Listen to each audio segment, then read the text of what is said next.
최근 프랑스 여행 유튜브에서 가장 많은 반응을 끌어내고 있는 영상의 목적지는 놀랍게도 한국입니다. 파리 샤를 드 골 공항을 출발한 프랑스인 남매가 12시간을 날아 서울에 도착했고, 그들이 카메라에 담은 서울의 풍경은 수많은 프랑스 시청자들의 댓글을 뜨겁게 달구고 있는데요. 오늘 소개할 주인공은 바로 이 프랑스인 남매입니다. 영상에서 직접 서울 구석구석을 걸으며 발견한 것들을 카메라에 담았는데, 그 솔직한 시선 하나하나가 우리 한국인들이 평소에 얼마나 특별한 일상을 누리고 있는지를 새삼 느끼게 해주었습니다.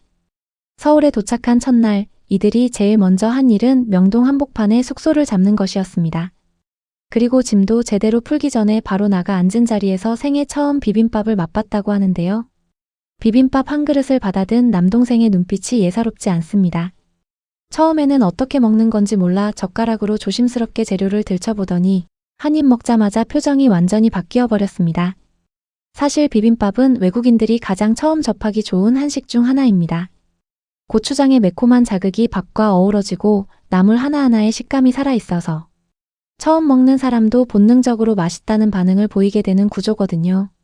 이미 세계 수십 개국을 다녀온 경험이 있는 이 남매도 비빔밥 앞에서는 다를 게 없었습니다. 명동 거리를 걷기 시작하자 이번엔 다른 광경이 이들을 멈추게 만들었습니다. 바로 200m마다 하나씩 눈에 들어오는 올리브영 매장이었는데요. 프랑스 여성 입장에서 이건 꽤 충격적인 풍경이었던 모양입니다. 사실 프랑스는 세계 최고의 뷰티 강국으로 알려진 나라입니다. 샤넬, 랑콤, 로레알의 본고장이 파리이고 거리마다 세포라 같은 뷰티 편집숍이 즐비한 나라거든요. 그런 나라에서 온 이 여성의 눈에 한국의 올리브영 문화가 어떻게 보였을지 상상이 되시나요? 단순한 드럭스토어가 아니라 피부 관리의 문화 자체가 다르다는 걸 직감적으로 느낀 것이었습니다. 그 감각은 며칠 뒤 더 구체적인 방식으로 증명되는데요. 이 부분은 잠시 뒤에 다시 이야기하겠습니다. 첫날 저녁 강남 일대를 한참 걷던 이들은 지하철을 타고 명동으로 돌아오는 길에 한강 다리 위를 지나게 됩니다. 해가 막 지기 시작하는 시간, 창밖으로 펼쳐지는 물 위의 노을을 보며 이 여성은 연신 탄성을 쏟아냅니다. 그런데 그보다 더 인상적이었던 건 서울의 야경 그 자체였는데요. 빛으로 가득 찬 명동 거리로 다시 돌아온 이 여성은 이렇게 말합니다. 진짜 뉴욕 같으면서도 아시아 고유의 분위기가 공존하는 게 말이 안 되는 조합이에요. 근데 서울이 그걸 해내고 있어요. 라며 감탄을 숨기지 못했는데요. 사실 서울은 런던처럼 역사적이고 뉴욕처럼 역동적이며 도쿄처럼 정돈되어 있으면서도 이 모든 특성을 하나의 도시 안에서 동시에 경험할 수 있는 전 세계적으로도 몇 안 되는 도시입니다. 이 여성의 감탄이 단순한 여행자의 흥분이 아니었다는 거죠. 다음 날 아침 일찍 눈을 뜬 남매는 북촌 한옥마을로 향했습니다. 조선시대 양반들이 살던 동네, 기와 지붕이 층층이 쌓인 골목길을 걸으며 이 여성은 한마디로 요약했습니다. 집들이 너무 예쁘고 날씨도 맑고 조용하고 평화로웠어요. 라고요. 사실 유럽의 역사 유적지들은 대부분 관광지화가 심하게 되어 있어서 마치 박물관에 들어온 것 같은 느낌을 주는 경우가 많습니다. 반면 서울의 북촌 한옥마을은 지금도 실제 사람들이 생활하는 공간이면서 동시에 600년 전의 건축 양식을 고스란히 간직하고 있는 살아있는 동네거든요. 이 조화 자체가 외국인들에게는 쉽게 찾아볼 수 없는 서울만의 특별함으로 다가오는 것입니다. 서울 여행 사흘째 아침, 남매가 눈을 뜨니 밖에 눈이 하얗게 쌓여 있었습니다. 밤새 내린 눈이 서울을 완전히 덮어버린 것인데요. 이들이 선택한 목적지는 사찰이었습니다. 눈 쌓인 궁궐과 사찰의 풍경을 이 여성은 그야말로 꿈에 그리던 장면이었다고 했는데요. 새빨간 기둥과 청록색 처마, 알록달록한 연등 사이로 하얀 눈이 내려앉은 광경은 실제로 보면 어떤 영화보다도 더 영화 같은 장면이 펼쳐집니다. 도시 한복판에 이런 공간이 존재한다는 사실, 그리고 설경 속 전통 건축물의 아름다움을 한국인은 언제든 찾아가서 경험할 수 있다는 것. 프랑스에서는 베르사유 궁전 하나 들어가는데도 몇만 원짜리 입장료가 필요하고 예약도 미리 해야 하며 관람객으로 붐비는 곳에서 느끼는 감동은 이미 반쪽짜리가 되기 일쑤인데요. 서울은 그 반대입니다. 이제 앞서 잠깐 언급했던 화장품 이야기로 돌아가 볼 차례인데요. 명동 중심가에 위치한 한 화장품 브랜드 매장에서 이 여성은 무료 피부 진단 서비스를 받게 됩니다. 아무 비용 없이 전문 기기를 이용해 피부 타입을 정밀하게 분석해주는 이 서비스가 그녀에게는 충격이었던 이유가 따로 있습니다. 알고 봤더니 자신이 수년간 지성 피부용 제품을 쓰고 있었는데 실제로는 건성 피부였다는 것이 밝혀진 것입니다. 그동안 잘못된 제품을 쓰면서 피부를 혹사시키고 있었던 거죠. 한국에 오지 않았으면 이걸 몰랐을 거예요. 라는 말에서 단순한 쇼핑 이상의 의미가 느껴집니다. 한국의 피부관리 문화가 단순히 제품을 파는 것에서 끝나지 않고 소비자가 진짜 자신의 피부를 알 수 있도록 돕는 구조로 발전해 있다는 것을 보여주는 장면이었습니다. 다음으로 이들이 찾은 곳은 서울에서 1시간 거리 DMZ와 도라전망대 투어였습니다. 이건 프랑스인 시청자들 사이에서도 반응이 뜨거웠던 장면인데요.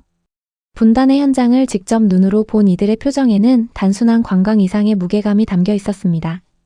사실 유럽에서는 한국을 아직도 전쟁의 위험이 있는 불안정한 나라로 인식하는 사람들이 적지 않습니다. 하지만 DMZ 투어를 마치고 다시 서울로 돌아온 이들이 마주한 것은 아무 일도 없다는 듯 활기차게 돌아가는 세계 최고 수준의 도시였습니다. 그 대비 자체가 강렬한 메시지가 됩니다. 이 남매의 한국 일정에서 가장 의외의 장면이 등장한 건 북한산 등반이었습니다. 안내소 입구에서 건네받은 지도 한 장이 이들의 시선을 사로잡았는데요. 등산 코스별 난이도, 목표 지점, 사찰과 계곡의 위치까지 깔끔하게 정리된 안내도를 보며 남매는 갑자기 등산 의욕에 불타오르기 시작합니다. 정상까지 올라간 그들은 서울 도심 전체가 발 아래 펼쳐지는 장면과 마주하게 되는데요.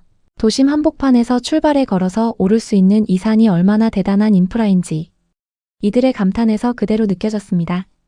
해가 길어진 어느 오후 이들은 버스를 타고 선유도 공원으로 향했습니다. 서울 한강 한가운데에 떠있는 섬.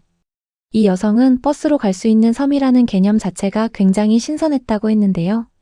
사실 서울 시내에 이런 공간이 존재한다는 것 자체가 어마어마한 일입니다.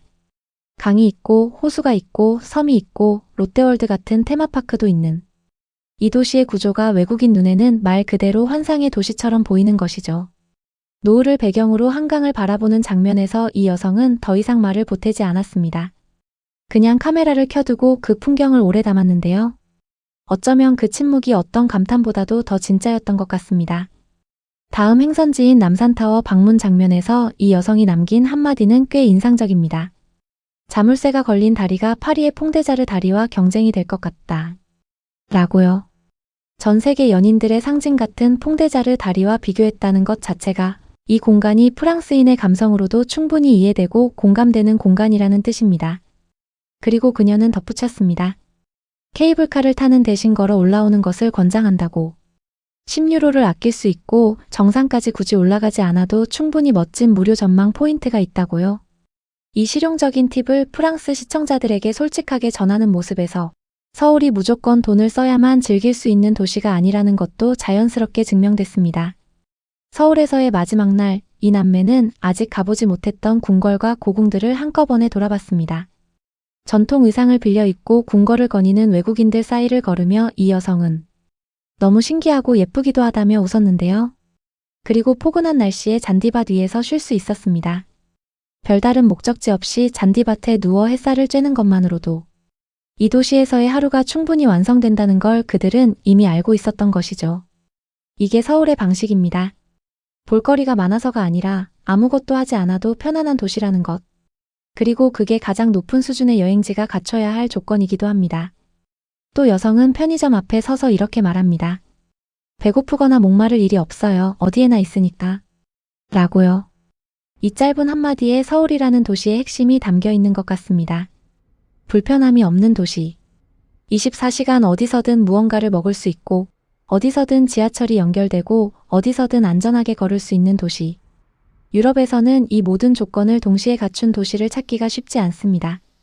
파리는 아름답지만 늘 안전하지는 않고 추리히는 안전하지만 너무 비쌉니다. 서울은 이 모든 걸 하나의 도시 안에서 해결합니다. 요즘 한국을 찾는 외국인들이 매해 늘고 있는 이유가 이 영상 하나로도 충분히 설명되는 것 같습니다. 이 프랑스 남매의 이야기는 그저 한 번의 여행 영상이 아닙니다. 한국인으로 살아간다는 것이 세계의 어떤 기준에서 봐도 얼마나 편안하고 풍요로운 일인지를 다시 한번 되새기게 해주는 시간이었습니다. 오늘 여러분들이 출퇴근길을 지나다니며 동네 편의점을 이용하는 등이 이러한 평범한 일상을 누군가는 부러워한다는 것을 잊지 않으셨으면 좋겠습니다.